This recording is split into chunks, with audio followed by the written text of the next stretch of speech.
RJs வந்து பார்த்தீங்கன்னா late night show, காத்தால ஷோ, அப்புறம் 2 வாரத்துக்கு அப்புறம் வர ஷோ, இது மாதிரியான ஷோஸ்லாம் ஆன்லைனில் வந்து ரெக்கார்ட் பண்ணுவாங்க. இப்போ டிவிலாம் பார்க்குறீங்களா, comments, Vadivel sir comment, Goundamani sir comment, இதெல்லாம் வந்து பார்த்தீங்கன்னா ஒரு 10 இயர்ஸ் பிஃபோர் வந்து நானுமே பண்ணிருந்தேன். நாங்கள் வந்து ரேடியோவில் நாடகம்லாம் பண்ணுவோம். நாடகம் பண்ணும்போது என்ன ஆகும்போது இந்த ஃபேடர்ஸ் எல்லாமே பயங்கரமாக யூஸ் ஆகும். இது எல்லாத்துக்குமே ஒரு அவுட் இருக்கு.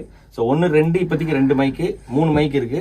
இது வந்து ஆக்சுவலாக வந்து 5 6. ஸோ 6 மைக் பண்ணும்போது என்னன்னா, நாளைக்கு வந்து நீங்கள் வந்து ஒரு அக்கஸ்டிக்காக வந்து ஒரு கிட்டார் ஒன்று நெட்டு வரீங்க, சின்ன ஒரு பெர்கஷன் நெட்டு வரீங்க. ஸோ அப்படி பண்ணது தான் வந்து பார்த்தீங்கன்னா ஹிப்ஹாப் தமிழ் கான்செப்ட். அதுக்கப்புறம் வந்து நம்ம மெர்வின்லாம் இருக்கார்ல, புகழ் படம்.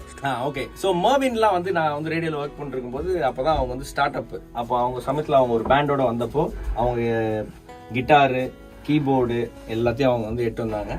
ஸோ மியூசிக் டைரக்டர் மெர்வின் கூடயும் நாங்கள் வந்து லைவ் ஜாமிங்லாம் வந்து பார்த்தீங்கன்னா என்னுடைய ரேடியோ ஹிஸ்ட்ரியில் வந்து நான் பண்ணியிருக்கேன். பட் ஸ்டில் ரேடியோ மிஸ் பண்ணுறேன்.